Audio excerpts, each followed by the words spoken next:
백악관 근처 라파에트 광장에 자리한 보안 장벽에 트럭이 돌진하는 사고가 발생했습니다.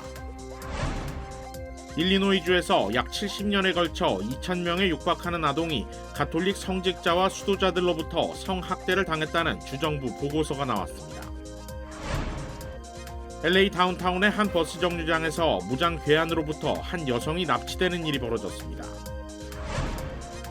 인디애나주의 한 가정집에서 할아버지의 유품인 수류탄이 터져 40대 아버지가 사망하고 자녀들은 부상을 입었습니다. 펜실베이니아주에서 미국 이민 정착을 도와주겠다며 사기 행각을 벌여온 한인 여성이 기소됐습니다.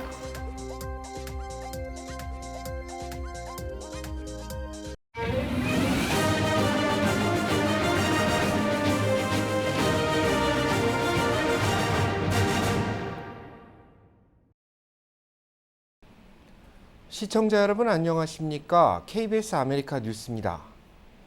국방부 청사 인근에서 검은 연기가 치솟는 사진이 소셜미디어를 타고 급속히 퍼졌습니다. 그런데 이 사진은 인공지능 AI로 만든 가짜일 가능성이 큰 것으로 전해졌습니다. 보도에 이하경 기자입니다. 미국 국방부 청사 부근에서 검은 연기가 치솟는 이 사진. 현지 시간 22일 아침 미국에서 트위터를 타고 급속하게 번졌습니다. 트위터 사용자들은 이 사진을 근거로 국방부 청사 근처에 폭발이 있다는 소식을 앞다퉈 공유했습니다. 팔로워 100만 명이 넘는 월가의 유명 블로거에서부터 러시아의 해외 선전 매체까지 묻지마 트윗 행렬에 동참했습니다. 급기야 인도의 주요 방송국 중 한 곳은 이 사진을 근거로 폭발 소식을 보도했다가 정정하기도 했다고 미 CNN은 전했습니다. 전문가들은 이 사진이 AI, 즉 인공지능으로 합성한 가짜일 가능성이 크다고 보고 있습니다. AP통신 등은 전문가 분석을 토대로 일반적으로 AI가 생성한 이미지에서 발견되는 결함이 있다고 보도했습니다. 담장이나 건물 모양이 실제와 다르다는 겁니다. Obviously, this is something that you can't tell the difference if you're seeing something on Twitter. We talk all the time about social media platforms. Every story is flattened. You can't tell where it comes from or who is producing it. This is a perfect case in point. 파장이 커지자 현지 소방 당국까지 해명에 나섰습니다. 국방부 청사나 근처에서 폭발이나 사건이 아예 없었다고 한 건데 이미 금융시장까지 파장이 미친 후였습니다. 스탠더드앤푸어스 500 지수는 사진이 퍼진 시간대에 0.3% 가까이 하락했고 안전자산으로 여겨지는 미국 국채와 금 가격은 한때 급등하기도 했습니다. 미 언론은 쉽게 조작된 이미지가 일상의 혼란을 일으켰다며 AI로 만든 가짜뉴스 우려가 커지고 있다고 전했습니다. KBS 뉴스 이하경입니다. 백악관 근처 라파에트 광장에 자리한 보안 장벽에 트럭이 돌진하는 사고가 발생했습니다. 운전자는 바이든 대통령을 살해하려 했던 것으로 확인됐습니다. 충돌 사고가 발생한 것은 어젯밤 9시 35분쯤 백악관에서 도보로 2분 거리에 자리한 라파에트 광장 북쪽 지점에서 벌어졌습니다. 비밀경호국은 6월 이삿짐 트럭 한 대가 다가와 백악관 보안 장벽을 들이받았고 첫 충돌 후 두 차례 더 충돌이 벌어진 것으로 확인됐다고 밝혔습니다. 비밀경호국 대변인은 이번 사고로 부상을 입은 백악관 관계자는 없다고 공식 발표했습니다. 수사 결과 사고를 일으킨 용의자는 올해 19살의 사이 바르시스 칸둘라로 확인됐습니다. 미주리주 출신으로 확인된 칸둘라는 조사 과정에서 나치를 존경하며 바이든 대통령을 죽이기 위해 백악관에 왔다고 진술한 것으로 전해졌습니다. 트럭 안에서 나치 문양이 들어간 깃발이 발견됐지만 폭발물과 같은 위험 요소는 없었던 것으로 알려졌습니다. 27년 전 성폭행 의혹과 관련한 민사소송에서 패소한 트럼프 전 대통령이 동일한 피해자로부터 막말 피해를 입었다며 또다시 소송을 당했습니다. 뉴욕타임즈 진 캐럴이 뉴욕 법원에 트럼프 전 대통령의 막말에 대한 피해 보상을 요구하는 소송을 냈다고 보도했습니다. 캐럴은 1996년 맨해튼의 고급 백화점에서 우연히 마주친 트럼프 전 대통령에게 성폭행 당했다고 주장했고 배심원단은 지난 9일 트럼프 전 대통령에게 500만 달러의 배상을 명령한 바 있습니다. 트럼프 전 대통령은 패소한 다음 날인 10일 CNN에 출연해 캐럴을 정신 나간 사람이라고 규정한 뒤 성폭행을 당했다는 주장은 모두 거짓이고 꾸며낸 이야기라고 주장했습니다. 이에 대해 캐럴 측은 앙심과 증오로 가득 찬 명예훼손이라면서 소송을 제기했습니다. 액수는 알려지지 않았지만 트럼프 전 대통령의 추가 명예훼손 행위를 방지하기 위해 상당한 액수의 징벌적 배상이 필요하다고 강조했습니다. 일리노이주에서 2,000명에 육박하는 아동들이 가톨릭 성직자와 수도자들로부터 성적 학대를 당했다는 주정부의 보고서가 나왔습니다. KBTV 김은지 기자입니다. 콰메 라울 일리노이주 법무장관 겸 검찰총장이 오늘 발표한 696페이지짜리 보고서에는 시카고 대교구를 포함한 일리노이주 6개 교구에서 지난 1950년부터 2019년까지 카톨릭 사제와 수사 등 451명이 1,997명의 아동을 대상으로 성학대를 저지른 것으로 명시됐습니다. 주정부 차원의 조사가 시작됐던 지난 2018년 카톨릭 교회 측이 자체 집계한 가해자 숫자 103명에서 4배 이상 불어난 결과입니다. 일리노이주 법무장관실이 10만 페이지 이상의 교회 기록을 샅샅이 검토하고 피해자 600여 명과 접촉해 추가 가해자들을 적발할 수 있었습니다. 일례로 1960에서 1970년대 11에서 17세 청소년 15명 이상을 학대한 토머스 프란시스 켈리 신부의 이름이 이번 보고서에 담겼습니다. 카톨릭 교회 복사였던 한 피해자는 11살 때 켈리 신부가 자신을 자동차 극장에 불러낸 뒤 목사관으로 데려가 맥주를 권했으나 잠에서 깨어나 보니 그가 자신을 성추행하고 있었다고 진술했습니다. 하지만 보고서에 기재된 성학대 행위들은 공소시효가 지난 데다 가해자들이 다수 사망해 형사기소는 물론 민사소송도 불가능할 전망입니다. 시효가 지난 아동성범죄에 대한 한시적 소송을 허용한 캘리포니아, 뉴욕주와 달리 일리노이주는 이러한 제도를 시행하지 않았기 때문입니다. 라울 장관은 기자회견에서 비록 가해자들이 법적 책임을 부과받지 않더라도 여기 그들의 이름을 적시함으로써 공적 책임을 지우고 오랫동안 침묵 속에 괴로워했던 생존자들을 치유할 수 있기를 기대한다고 덧붙였습니다.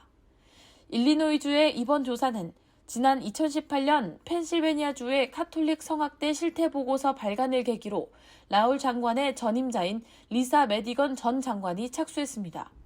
실제로 이날 보고서에 담긴 일리노이 카톨릭 교회 내 성학대 실태는 펜실베니아보다 훨씬 심각하다고 지역 매체들은 전했습니다. 성추행 피해자 네트워크는 실제 피해자와 가해자 숫자가 이날 보고서보다 많을 가능성을 제기하면서 다른 주 법무장관들도 비슷한 조사에 착수할 것을 촉구했습니다. KBTV 뉴스 김은지입니다. 무장 괴한으로부터 한 여성이 납치되는 사건이 벌어졌습니다. 수사당국은 납치범으로 추정되는 남성을 공개하고 시민들의 도움을 요청했습니다. 보도에 김경일 기자입니다. LA 카운티 셰리프 홈페이지에 게시된 용의자 남성과 납치 가능성이 높은 여성의 사진입니다. 사건은 어제 저녁 8시 38분쯤 3800 이스트 3가 스트리트 인근 버스 정류장에서 발생했습니다. 여성이 버스에 타려는 순간 뒤에서 한 남성이 다가와 괴롭혔는데 이를 지켜본 버스 기사와 승객들이 저지하려 하자 용의자는 창문을 깨고 버스 기사를 향해 총을 겨눴습니다. 이후 여성을 자신의 차에 밀어넣어 도주했습니다. 경찰은 용의자의 차량이 2022년형부터 시작된 디자인의 흰색 혼다 시빅 차량으로 60번 프리웨이 동쪽 방면으로 도주했다고 밝혔습니다. 용의자와 피해자는 20대 중반으로 추정되며 용의자는 5피트 8인치 키에 몸무게는 170에서 190파운드 정도로 보이고 여성은 5피트 6인치에 130파운드로 추정된다고 설명했습니다. 경찰은 이들을 목격한 주민들의 제보를 당부했습니다. 오렌지 카운티 레이크 포레스트의 주택가에서 한 남성이 승용차를 몰고 집으로 돌진해 현관문을 부수고 들어가 난동을 부렸습니다. 용의자는 뒷마당에 있던 곡괭이를 휘두르며 다른 방에 거주하는 2명에게 위협을 가했습니다. 이후 주민들의 신고를 받고 출동한 경찰은 용의자인 마이클 우드루프를 체포했고 제압 과정에서 용의자는 머리에 부상을 입어 병원으로 옮겨졌습니다. 경찰은 우드루프의 난동으로 다친 사람은 없었지만 지역 주민들이 두려움에 떨었다며 용의자가 이상행동을 한 이유를 밝히기 위해 마약류 섭취 여부 등에 대한 수사를 벌이고 있다고 밝혔습니다.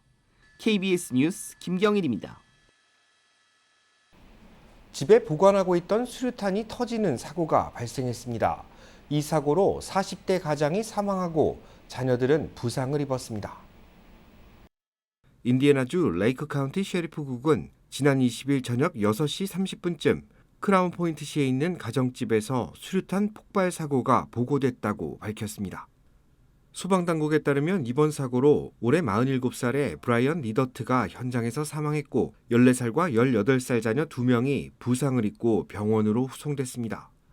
수사당국은 가족들이 할아버지가 유품으로 남긴 수류탄을 만져보다 실수로 안전핀을 뽑아 폭발이 일어난 것으로 추정된다고 설명했습니다. 그러면서 오래된 수류탄을 집에 보관하고 있다 사고로 이어지는 경우가 점차 늘고 있다며 폭발물을 가정에 보관하는 것은 매우 위험할 수 있다고 밝혔습니다. 이민 정착 도우미로 일하며 사기 행각을 벌인 한인 여성이 기소됐습니다. 펜실베니아주 법원은 몽고메리 타운십에 거주하는 올해 60살의 한인 여성 성김 씨를 투자 사기 등 3건의 중범 혐의로 기소했다고 밝혔습니다. 검찰은 성김 씨가 한국 이민자들을 대상으로 중고차 구매, 사업체 알선, 학교 입학 등 정착 도우미 업무를 담당하며 10만 달러 이상을 가로챈 혐의를 받고 있다고 밝혔습니다. 검찰은 김 씨가 모니카 김이라는 가명을 사용해왔으며 지난 2019년 투자 비자로 이민 온 여성에게 자신의 네일샵을 12만 달러에 매도할 것을 추진하고 비자 수속비로 15만 달러, 사립학교 소개비로 12,000달러, 중고차 구매비로 10,000달러 등을 청구했다고 밝혔습니다. 검찰 조사 결과 김 씨가 소유한 네일샵은 지난 2021년 4월 불과 15,000달러에 매각된 것으로 확인됐습니다. 피해자가 김 씨에게 송금한 12만 달러 등은 카지노에서 인출돼 소진된 것으로 드러났습니다. 이번 사건은 피해자의 신고로 조사가 이뤄졌습니다. 콘서트장에서 라이벌 갱단 간의 충돌이 발생해 결국 총격으로 번졌습니다. 보도에 박시몬 기자입니다. 지난 21일 미시시피 클락슨 도심입니다. 콘서트를 마친 현장에서 총격 사건이 일어나자 주차된 차량들은 이곳을 빠져나가느라 정신이 없습니다. 경찰에 따르면 다툼은 투니카 카운티와 코아마 카운티에서 공연을 보기 위해 모인 2개의 라이벌 갱단 간의 충돌에서 시작됐습니다. 갱단들의 다툼에서 시작된 싸움이 주민들의 충돌로까지 이어지면서 3곳에서 총성이 일어났고 결국 14명이 총격을 받아 다쳤습니다. 이번 사건으로 아직까지 체포된 사람은 없으며 14명의 부상자 모두 생명에는 지장이 없는 것으로 알려졌습니다. 억만장자인 한 재소자가 탈옥을 계획하다 수포로 돌아갔습니다. 프랑스와 미국, 이중국 적자인 존 만체크는 지난 2014년 49건의 아동 음란물 소지 혐의로 체포된 후 50만 달러의 보석금을 내고 풀려난 다음 프랑스로 도피했습니다. 프랑스 정부의 송환 거부로 신병을 확보하지 못한 미국 정부는 만체크가 중미로 입국한 사실을 확인하고 지난 2020년 도미니카 공화국에서 그를 체포해 플로리다 교도소에 수감했습니다. 수감 생활을 견디지 못한 만체크는 개인용 비행기와 요트, 검정색 대형 SUV 차량을 준비한 뒤 감옥 동료와 교도소 직원들을 회유해 플로리다 감옥에서 탈출을 시도했지만 익명의 제보로 인해 무산되고 말았습니다. 탈옥을 꿈꾸던 억만장자는 본인의 남은 재산을 다 쓰지도 못한 채 남은 여생을 감옥에서 보내게 됐습니다. KBS 뉴스 박시몬입니다. 노화 방지를 연구해온 40대 백만장자가 친아들의 피를 수혈받는 모습을 유튜브에 공개했습니다. 올해 45살의 IT 사업가 브라이언 존스는 지난달 17살 아들을 텍사스 달라스의 의료시설로 데려가 피를 뽑은 뒤 분리된 혈장을 자신에게 수혈했습니다. 자신의 신체 나이를 18세로 되돌리겠다는 목표를 가지고 있기 때문입니다. 아들의 혈장을 공급받은 브라이언은 자신의 피를 올해 70살의 친아버지인 리차드에게 주입했습니다. 브라이언은 두뇌 컴퓨터 인터페이스 벤처기업을 운영하며 노화를 늦추거나 아예 역행할 수 있는 방법을 찾는 데 연간 수백만 달러를 투자하고 있습니다. 노화를 늦추기 위해 의사들에게 직접 실험체를 자청하며 식사와 수면, 운동을 포함한 의학적 진단과 치료법을 찾고 있습니다. 팬데믹 기간 감염 후 회복 환자의 혈장을 주입하는 치료법이 의료계에서 주목을 받고 있지만 세계보건기구는 혈장 치료는 비용이 높고 생존율 향상에 큰 도움이 안 된다고 보고 혈장 치료 방식을 권고하지 않고 있습니다. 교도소에서 사망한 재소자가 영양실조와 약물치료 부재로 죽음에 이른 것으로 드러났습니다. 재소자 관리 실태에 대해 교정당국을 비판하는 목소리도 나오고 있습니다. 재소자 라숀 톰슨이 조지아주 풀턴 카운티 교도소 변기위에서 숨진 채 발견된 것은 지난해 9월 13일. 교도관들은 20여 분간 심폐소생술을 진행했지만 숨진 톰슨을 되살리지는 못했습니다. 검시국은 톰슨의 시신을 부검한 결과 심각한 탈수와 영양실조를 겪은 것으로 드러났으며 정신분열증 증세로 약을 처방받았지만 약물 복용 흔적은 찾아볼 수 없었다고 발표했습니다. 시신에는 벌레에 물려 골마버린 상처들도 여럿 발견됐습니다. 검시국은 톰슨이 심각한 영양실조를 겪은 점 등 평소 제대로 건강관리를 받지 못했을 가능성이 높다고 밝혔습니다. 유가족들은 톰슨이 수감 생활을 겪으며 급격히 체중이 빠졌고 알아보기 어려운 상태까지 야위어 갔다고 전했습니다.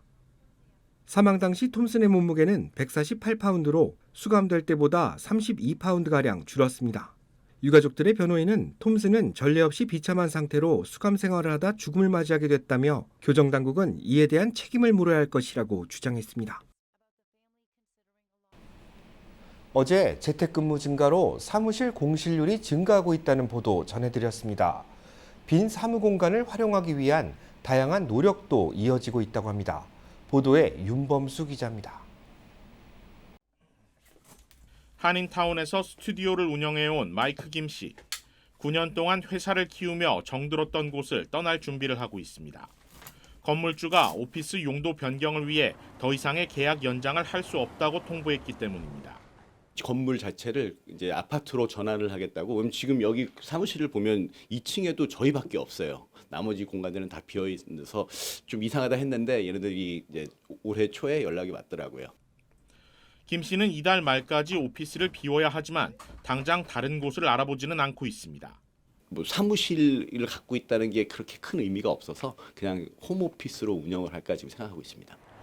현재 LA 도심 지역 오피스 공실률은 20%대. 오피스 5곳 가운데 한 곳이 비어있는 셈입니다. 특히 한인타운의 경우 중심가인 윌셔가 건물 상당수가 평균치를 상회하는 공실률을 기록하고 있습니다. 한인타운에서 가장 큰 에퀴터블 빌딩의 경우 공실률이 36%를 넘고 있고 대형은행이 입주해 있는 윌셔 파이낸셜 타워도 공실률 30%를 넘겼습니다.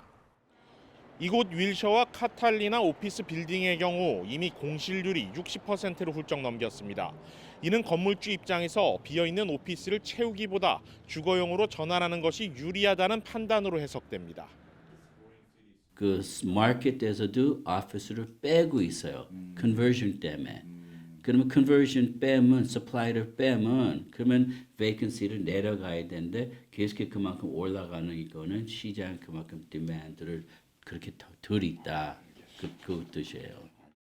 출근 대신 원격 근무가 정착하면서 굳이 가격이 비싼 도심 대신 교외 지역을 중심으로 한 오피스 선호 현상도 당분간 계속될 것이라는 전망입니다. 도심 지역은 주거용 건물 비중이 계속해서 커지고 반대로 오피스의 경우 고층 빌딩 럭셔리 공간에 대한 수요만 남을 것이란 전망입니다. KBS 뉴스 윤범수입니다. 이처럼 사무실이 비어가는 것은 재택근무 증가에 따른 것입니다. 그런데 설문조사 결과 근로자 대부분이 임금을 더 준다면 사무실에서 일할 의향이 있다고 대답했습니다. 여론조사기관 입소스의 최근 설문 결과에 따르면 팬데믹 이후 재택근무를 유지하고 있는 근로자는 전체의 40%에 달하고 있습니다. 사무실 출근과 재택근무를 병행하는 하이브리드 근로자를 더할 경우 전체 근로자의 78%가 재택근무를 한다고 볼 수 있습니다. 이들은 지금보다 더 많은 임금을 준다면 사무실 출근도 가능하다는 답변을 내놨는데 현재 받고 있는 임금으로 사무실을 출근할 경우 발생할 수 있는 손실을 메우기 위한 것으로 풀이됩니다. 이번 조사는 지난 3월 30일부터 지난달 11일까지 18세부터 64세 노동자들을 대상으로 실시됐습니다. 우크라이나와 인접한 러시아 본토에서 벌어졌던 교전이 러시아군의 진압으로 일단락됐습니다. 러시아 측은 교전 지역에서 미국 측 전투 장비가 발견됐다는 입장입니다. 정부가 무기 제공 의혹을 부인하고 있는 가운데 미국 폭격기와 러시아 전투기가 한때 대치했던 사실도 공개됐습니다. 김기현 기자입니다. 러시아 영토 교전과 관련해 소셜미디어엔 미군 장비가 동원됐다는 주장이 담긴 동영상이 대거 게시됐습니다. 미국은 일단 해당 영상들의 진위 여부가 확인되지 않았으며 현재 정밀 분석 중이라고 밝혔습니다. 동시에 우크라이나 영토를 벗어난 군사작전에 무기 지원을 승인하지 않았고 요청도 없었다고 강조했습니다. We do not encourage or enable strikes inside of Russia, and we've made that clear. But as we've also said, it is up to Ukraine to decide how to conduct this war. 이와 관련해 미 국방부는 우크라이나에 대한 무기 지원 목표는 영토 방어에 있다며 단기적으론 대공망 구축과 탄약 보급이 초점이라고 설명했습니다. 그러면서 F-16 등 전투기 지원은 러시아의 추가 공세를 차단할 장기 대책으로 분류했습니다. 이런 가운데 현지 시각 23일 미 공군 전략폭격기 B-1B 2대가 발트해 상공에서 러시아 측 수호이 27 전투기들과 한때 대치했습니다. 러시아는 자국 영공 침입을 막기 위한 출격이었다고 주장한 반면 미국은 통상적 훈련이라고 반박했습니다. This is a long-planned exercise in Europe, and my understanding is that it was a safe and professional interaction with Russian aircraft, so nothing significant to report on that front. 통상훈련이었다는 설명에도 불구하고 북유럽 상공에서 2달 만에 미러 대치 상황이 재발함에 따라 우려의 목소리가 커지고 있습니다. 워싱턴에서 KBS 뉴스 김기현입니다.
KBS 아메리카 뉴스 마칩니다. 시청해주셔서 고맙습니다.